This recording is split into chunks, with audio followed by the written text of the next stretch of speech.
Patatja dhe gruri mbeten ndër kulturat kryesore të prodhuara nga fermerët e fshatit Pojan, ndërsa çmimet e ulta dhe vështirësitë në shitje porundojnë të ardhurat e fermerëve.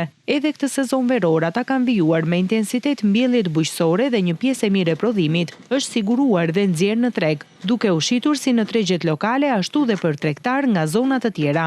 Megjithatë, pavarësisht sasisë dhe cilësisë së prodhimit, fermerët përballen me vështirësi të mëdha në shitje për shkak të çmimeve të tregut, kryesisht për kulturën e grurit. Si ka qenë këtë vit prodhimi? Po gruri ka qenë mirë, me rregull ka qenë. Në shitur, si ka qenë çmimi, si ka ecur në treg? Çmimi ka qenë i ulët në fakt. Po prodhimi ka qenë i mbar? Prodhimi ka qenë i mbar.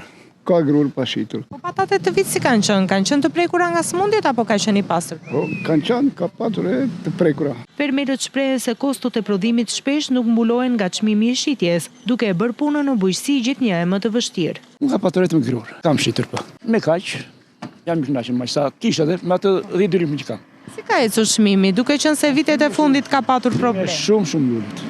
Çmimi me 300 lekë, aso që s'të del kur ndonjëherë se janë ato si tonë plerat azotike që ndash edhe nitrat, ndash të gjitha gjërat që. Ato janë të shtrenjta më shumë. Situata e krijuar sipas fermerëve kërkon më shumë mbështetje dhe organizim të tregut që të munden të kenë akses më të lehtë për të shitur prodhimet e tyre.